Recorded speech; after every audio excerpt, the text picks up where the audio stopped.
Hi friends, which UCP 600 article you will apply? UCP article 19 related to multimodal transport document or UCP article 20 related to bill of lading?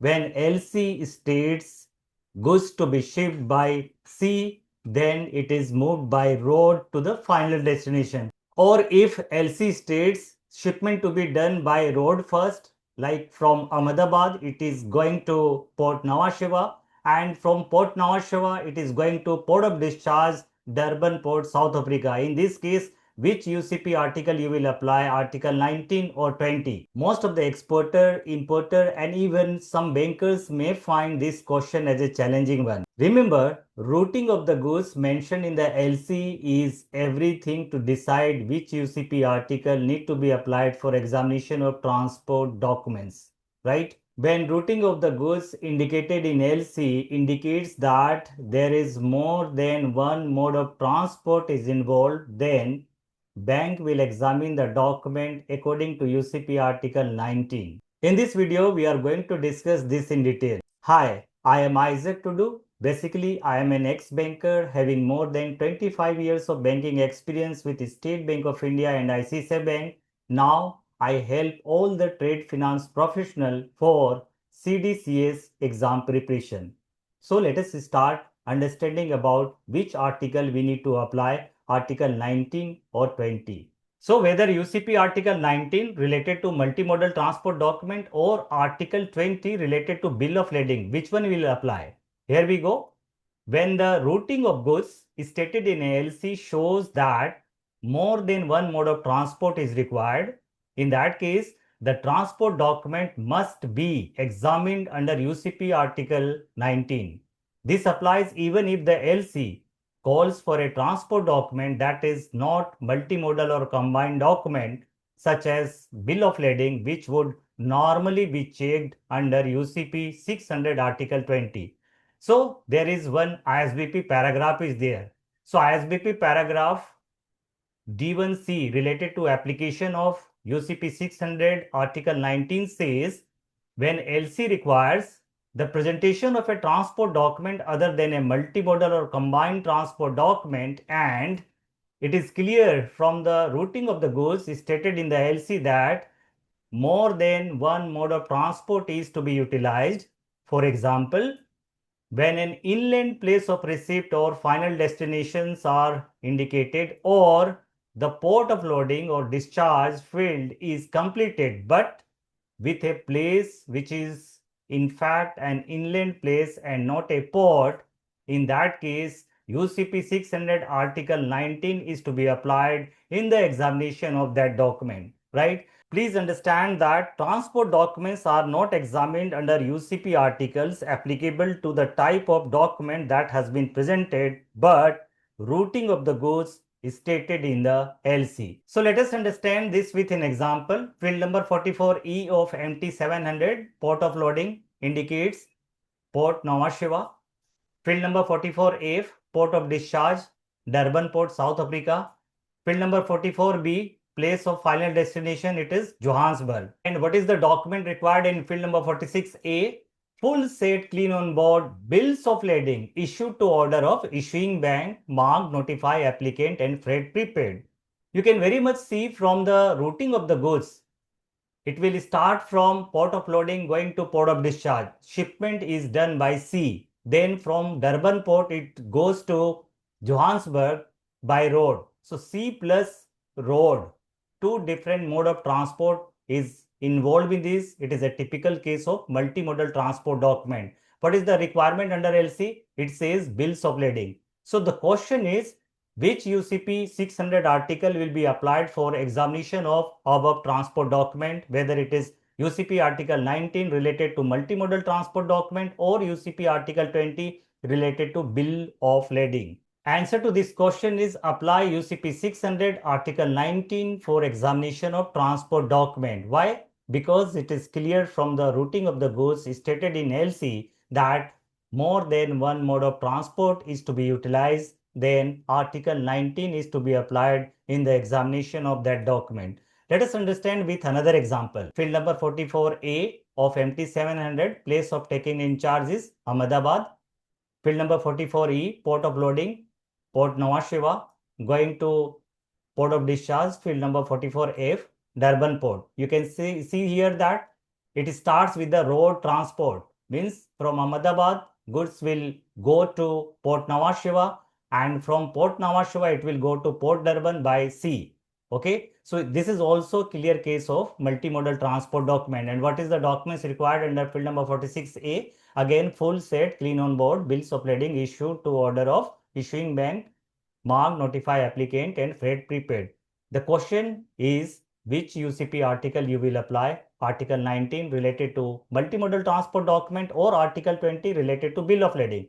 The answer remains the same. Apply UCP 600 Article 19 for examination of this transport document. Why? Because routing of goods stated in the LC clearly indicates that there are more than one mode of transport is used. Therefore, it is a case of multimodal transport document. You need to apply UCP Article 19 in this case also. Okay. So, understand this very clearly when you need to apply UCP Article 19. When you will apply UCP Article 20, let us understand that also. Here, MT 700, field number 44E, port of loading is Nhava Sheva port, right? And field number 44F, port of discharge, Durban port. That's all. What is the documents required here? Field number 46A, full set clean on board bills of lading issued to order of issuing bank, mark, notify applicant, and freight prepaid. Okay. So basically here it is a port to port shipment, means only one mode of transport is involved, that is shipment by sea from port of loading Nhava Sheva to going to Durban port, port of discharge. That's all. Okay. Now presented bill of lading indicates pre-carriage, truck number is given, then place of receipt is Ahmedabad, okay, vessel is Samudran, then port of loading Nhava Sheva port, port of discharge Durban port. Now the question here is which UCP article you will apply, Article 19 or 20. So do not assume that since place of receipt is Ahmedabad, port of loading is Port Nhava Sheva, port of discharge Durban port, means you may apply UCP Article 19. No. Just see what is the routing of the goods. It is a port to port shipment. Only one mode of transport, that is shipment by sea, is involved. Therefore, you will apply UCP Article 20 for examination of this particular bill of lading, right?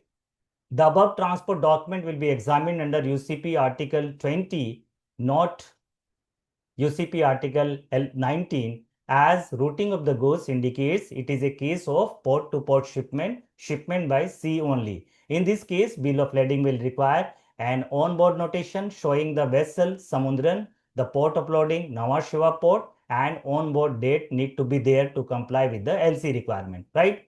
So we have understood that there is critical role of field number 44 as far as MT 700 is concerned, right? So let us understand this further.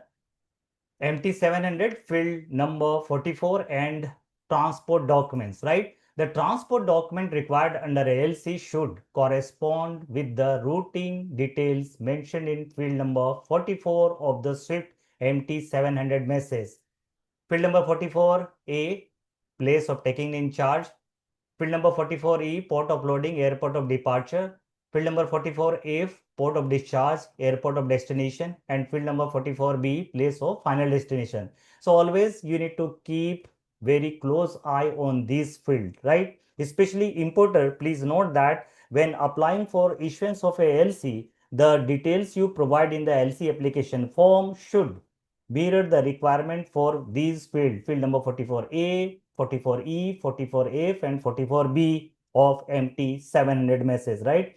This approach makes it easier to identify the correct transport document. For instance, when only two fields, field number 44E and 44F are completed, the required document under LC should be A, bill of lading, non-negotiable CA bill, charter party bill of lading, or air transport document. So let us understand this further with the same example. Here 44E is Nhava Sheva port, 44F is Jebel Ali port, right? So it is a port to port shipment. Port of loading is there, port of discharge is there. So these are the three transport documents LC may stipulate bill of lading, non-negotiable COA bill, charter party bill of lading, right? Or instead of port of loading and port of discharge, maybe it could be airport of departure and airport of destination like this. Mumbai airport, airport of departure, and going to Singapore airport, airport of destination. Here in this case, this field number 44E and F are completed. The required document in this case should be air transport document. Let us go and understand further here that when only field number 44A and 44B means place of taking in charge, dispatch from place of receipt, and 44B place of final destination for transportation to place of delivery is completed, the required document under LC should be multimodal transport document, road, rail or inland waterway transport document, or courier receipt, postal receipt or certificate of posting, right? And important thing you need to understand, when 3 out of 4 fields of these 44A, 44E, 44B, 44F are completed, the required document should be multimodal transport document. Be clear on that. Let us understand this with an example here. You can see here 44A, place of taking in charge, Ahmedabad, port of loading, Port Nhava Sheva, going to port of discharge, Durban port. You need to stipulate, LC need to stipulate transport document as multimodal transport document. Or you can see here, further going to Johannesburg, from Durban port, it is going to the place of final destination, Johannesburg. All 4 fields are completed. Again, this is a typical case of multimodal transport document. Or you can see here that it starts with the port of loading, Port Nhava Sheva, going to Port Durban, and from Port Durban, it is going by road to Johannesburg. Again, 3 fields have been completed, means it is a case of multimodal transport document, right? So, whenever you find 3 or 4 fields of these 4 fields have been completed, the required document should be multimodal transport document. Fine. That's all for today.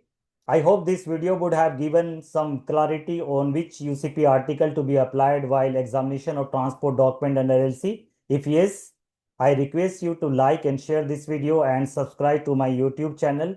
If you want me to create videos on any other trade finance related topics, please put the same in comment box. If you want support from me for CDCS exam preparation, I am sharing right now my contact details with you. This is my WhatsApp number. You can WhatsApp me, you can email me. I'll be there to support you in CDCS exam preparation. Thank you so much for watching this video.